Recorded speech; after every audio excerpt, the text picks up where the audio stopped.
Hi, this is Coach Chan from Uppercut Martial Arts Studio. In today's video, we're going to talk about the techniques for yellow-green belt, which is quite a few instead of many. So there are 4 techniques altogether, and these 4 techniques, as by now you should know how I go about teaching my students, are the techniques for the next pattern in green belt, which is called 1U. So the techniques is few, but it's quite complicated to practice. So I just dive in to explain how you're going to perform that. The first one is actually raising outer forearm block,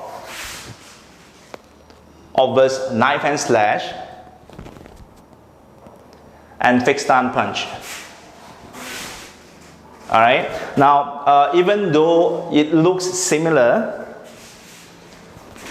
the first 2 techniques are applying L stand, 45 degree, and the last technique is actually fixed stand.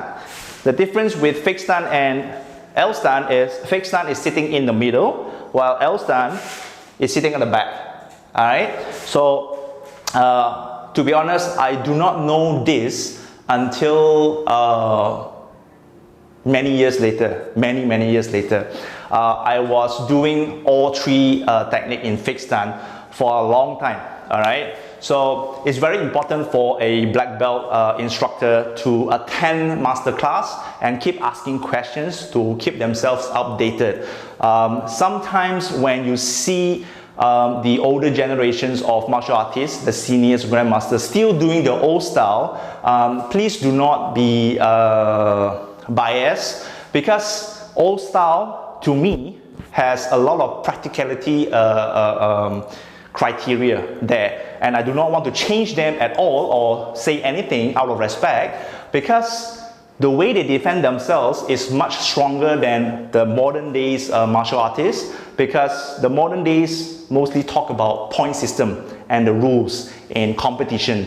The olden days talks about practicality, because they need to really defend themselves from the so-called peacefulness on the street. So this is my era versus the latest era.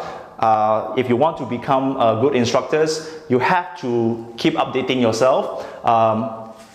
If you cannot achieve those techniques, you just try, because I believe all the senior masters are more than glad to teach you when they see that you have the passion. Okay, so first technique, raising outer forearm block. Usually I already explained this in your white yellow belt technique. Cross your arm, fingers facing the body, and spin your arm when you perform raising outer forearm block. Now all 2 L stands, two steps is half facing. So I'm standing here, cross hand, see that, this angle, it doesn't matter inside or outside to me. Alright, then spin your arm, outer forearm block, and raising block, protecting the head. Now if you can see from this angle, I'm a bit struggling because my body is actually a bit towards the side facing. So if you turn your body towards half facing, it's easier to adjust.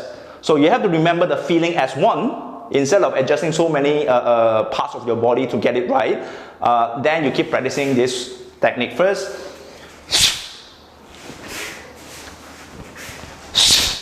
Alright, has to simultaneously go outwards, explode with your energy. So the second technique is using your raising block arm to slash towards another opponent's neck. Alright, I say another opponent, yes. To me, I will explain this in my next video in the application. To me, this is defending yourself against 2 persons. Alright, diagonal. Parallel when you raise your arm to get ready. Then you pull back, this hammer arm back under your body. Alright, reaction. That's why I raise my arm forward and perform a fixed stand punch. Alright.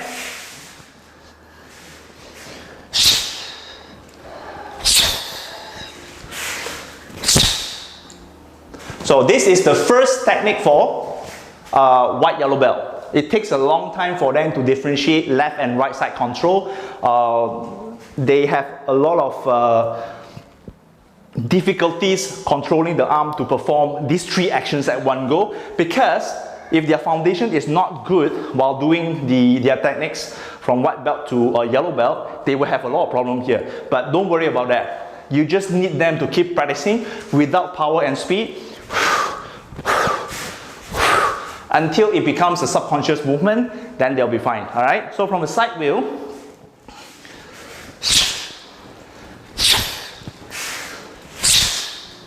all right, it's just that simple. All right, it's a matter of how you control the balance, the breathing, power, and whatsoever in these 3 actions. Not too fast, not too slow, so that the instructor or examiner are able to check really carefully how good they are in mastering their movement. All right, so that's the first technique. The second technique is the one leg ready stand from Won Yu, including side kick and knife and garden block. So in general, it will be looking like this.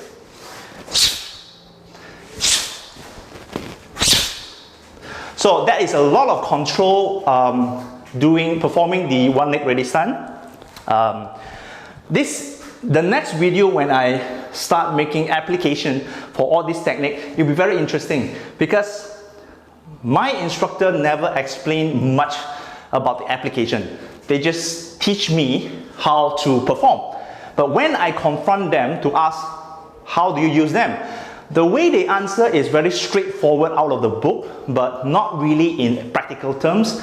So you will see my next video on application. I'm still able to convince you that this technique works, but moving on from there, I will start to struggle, all right? Because I will have to do a lot of research. I tried to, but I don't really find references that I can convince myself, oh, this works, this doesn't work, really. So I have to move out my boundaries to other martial art, looking for something similar to see whether it makes sense to me or not, okay? So the next video will be interesting. So coming back to the second technique, when you perform the one leg ready stand, in the olden days, we will put our leg in front like that and jerk it back, all right? But nowadays, I don't really teach that, because application-wise, we don't do that.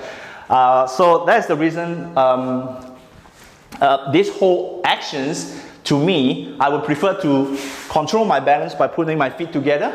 It's simpler this way, and you just bend both knees. It seems easy, but it's not that easy to control both sides. All right.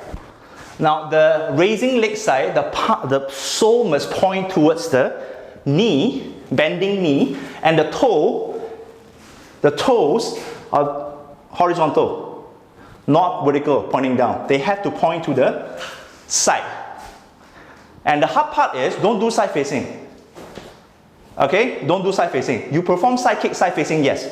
But when you perform one leg ready stand, guarding block is half facing. So it's easier for you to pose your arm forward this way. All right? From the side, half facing,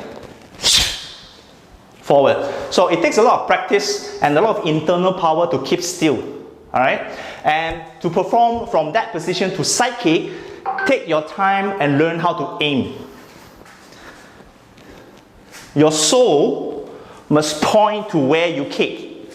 Don't sweep. I see too many people, too many learners are sweeping their leg, performing side kick like that, which is totally wrong. The concept is wrong. The application is wrong. When you want to throw a spear, it has to point the tip to the target, not throwing like that.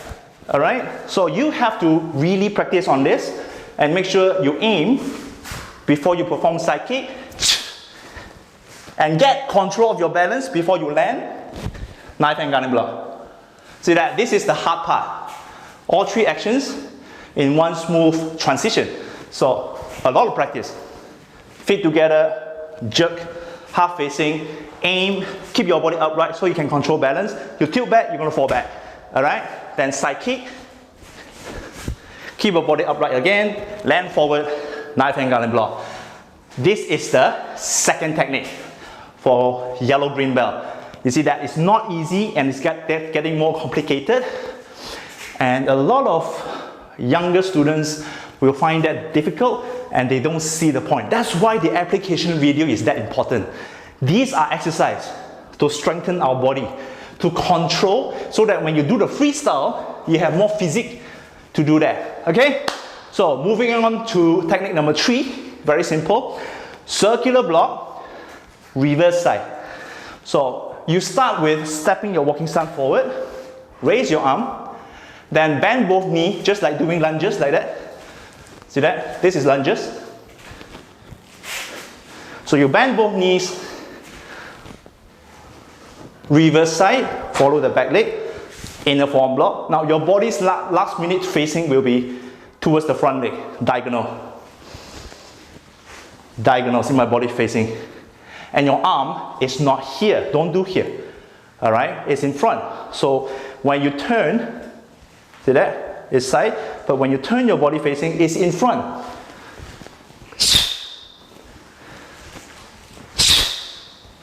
Okay?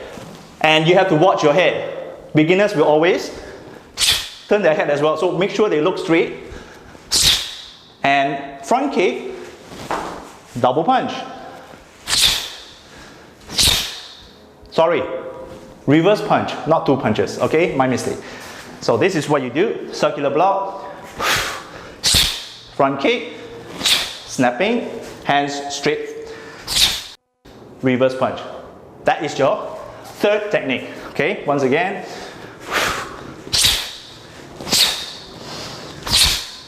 That's it, okay? That is technique number 3. So last one. I read somewhere that this technique is the signature kick for Taekwondo. Practically, which is quite true from my research, not many martial arts practice this kick. And we are proud to do this. It's called twisting kick. Twisting kick. Right? So the first one is explaining to show you the whole form. Of course, you start with guarding block. Twisting kick is going outward, the non-normal way.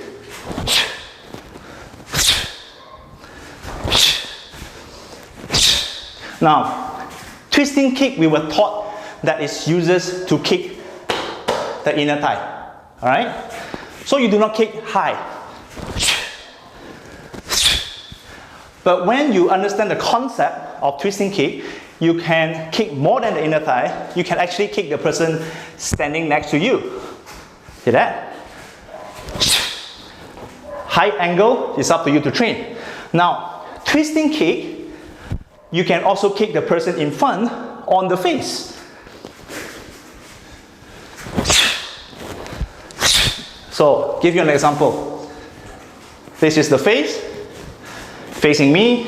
If I'm going for the face, this twisting kick.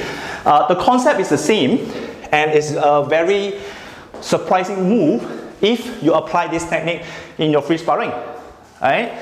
So the trick of performing twisting kick is doing butterfly. Yeah? And put your hands at the back. Then you raise one leg to stretch out to the side.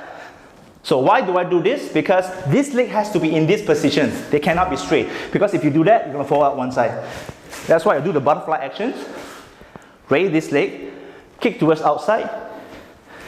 And when you perform real time, when you perform twisting kick, this leg actually twists this way. This leg twists this way. Not straight like that. And the second one is keeping the knee pointing outwards, away from your body for this action. If you do not practice long enough, your twisting kick last minute, when you kick, it'll be like that. Because they haven't trained long enough to get that feeling sink into their movements. So they have to do this, hold on to the chair, to understand the motion so that the body registers. V-shape, and start doing this exercise. Very simple. And they do not need to straighten their leg totally For twisting and no need, just snap. That's good enough because it's the point of how they apply this technique that is important. Not posing very beautifully, no, I'm not looking for that. I've seen some seniors perform twisting kick forward beautifully, and the flexibility is wonderful. So it's a very good eye-opener for beginners that learns Taekwondo, especially taking their first step into seniority in Taekwondo by achieving yellow-green belt. This is where it changes the threshold of their usual training. Yellow-green belt is very unique, and then onwards it will be more and more and more. So instructor really have to explain, take their time, don't rush them with the belt ranking test, because you achieve the belt but you don't achieve the quality. To me it doesn't work. To me it doesn't work. Because the lifespan of Taekwondo practitioners, usually if you're lucky, 1.5 years, 2 years, they'll be gone because of education, to college, to high school or university. So you have to make sure they get their foundation right, because they can continue from where they are moving to. Alright? But some of them who gave up because it's too difficult and there's no personal touch from the instructor, they can't really move on. They will lose passion and they just give up like that. So it's very important for the instructor to know what they are doing and take their time understanding the character of the students and teach them according to what they can absorb. Don't force feed them. It doesn't work because they resist and they are just aimless, performing blindly when you ask them to do this. So this exercise, just explaining the technique one by one and asking them to practice, is a very good thing. Even though it's a whole class, there's no workout, they're not sweating, but they're just understanding the movement, what is the application for the whole 1 class or 2 class randomly. It really makes them commit more into the class and into Taekwondo. So these are the 4 techniques for yellow-green belt. Prepping them, of course not the twisting K, for the next pattern, which is 1U.